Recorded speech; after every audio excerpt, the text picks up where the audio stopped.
துர்வாச முனிவர் சாபத்தால யானை உடலும் ஆட்டு தலையும் கொண்ட வாருணி தேவர் ஒருத்தவர் சாபம் பெறுறாரு.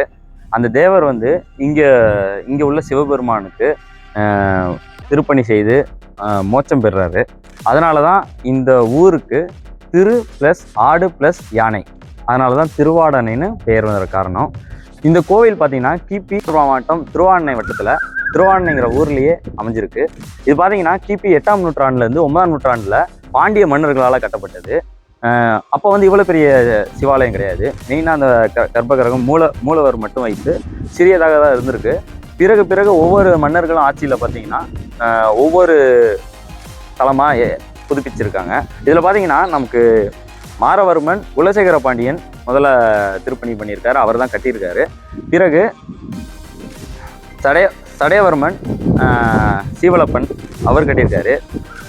மாரவர்மன் விக்ரம பாண்டியன், பிறகு சோழர்கள், விஜயநகர பேரரசு, அப்புறம் சேதுபதி மன்னர்கள், இவங்க எல்லாருமே மாறி மாறி ஆட்சி பண்ணியிருக்காங்க. இந்த கோவிலுக்கு திருப்பணி செஞ்சுருக்காங்க. நந்தா விளக்கு எரிப்பதற்கான தானமும் கொடுத்துருக்காங்க. இங்கே உள்ள கோவில் நிலங்களில் வந்து தானமாகவும் கொடுத்துருக்காங்க. ஆங்கிலேயர்களே பயந்து இந்த வளரியை தடை பண்ணாங்க தமிழ்நாட்டில். அந்த வளரி தான். இந்த கோயிலில் உள்ள சிற்பங்கள் எல்லாமே நுணுக்கமாக இருக்கும், அவ்வளோ அழகாக இருக்குது. இன்னமும் கலைநயமிக்க சிற்பங்களாக இருக்குது.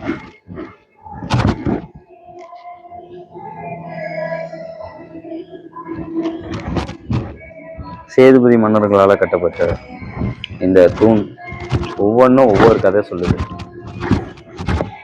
தெரியுதா? யாழி, இங்கே ஒரு பெண், இந்த பெண்ணோட சிலையோட சைஸே இவ்வளோதான் இருக்கு. அது சாய்ந்து நிற்கிறாங்க. இந்த சிற்பத்தை பார்த்தீங்களா?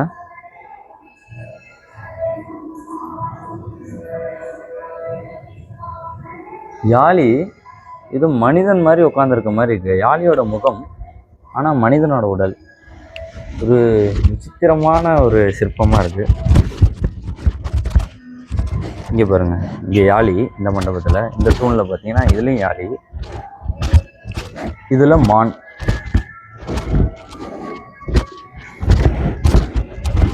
சிற்பக்கலை வந்து வேற லெவலுங்க இந்த கோயிலில். இதில் சிவபெருமான்,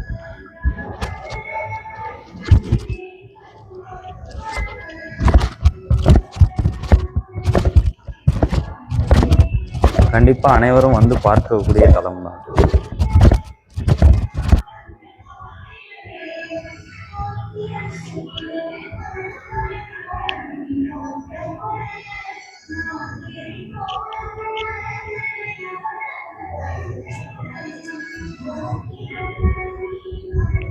தெரியுதா? இந்த பெண்ணோட சிற்பம் அவ்வளோ தத்ரூபமாக இருக்கு, ஆனால் முகம் மட்டும் சிதலம் அடைஞ்சிருக்கு.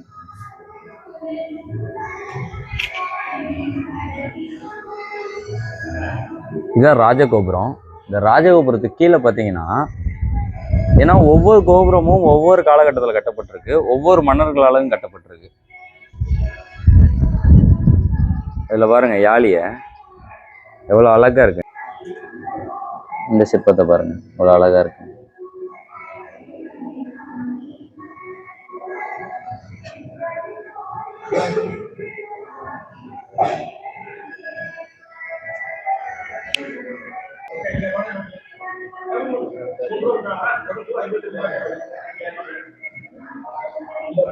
இது தெரியுதா?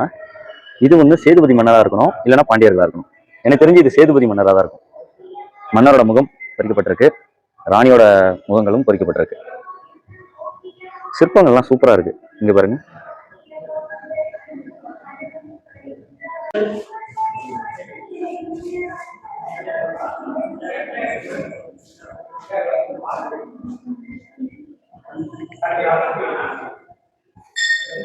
நம்ம சேதுபதி மன்னர்கள் தெரியுதா? மன்னர்களோட சிலை இந்த கோவில்ல செதலம் அடையாம அவ்வளவு அழகா இன்னமும் இருக்கு.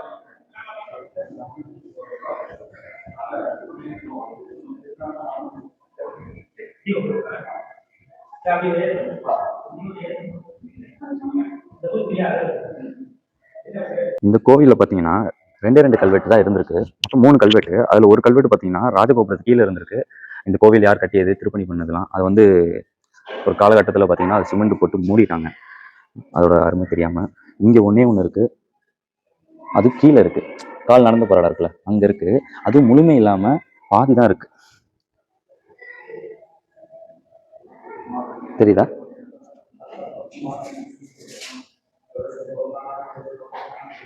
கல்வெட்டு பாதி இது சிதலமடைஞ்சிருச்சு, பாதி இதை வந்து இந்திய தொழில்துறை வந்து எடுத்துகிட்டு போயிட்டாங்க.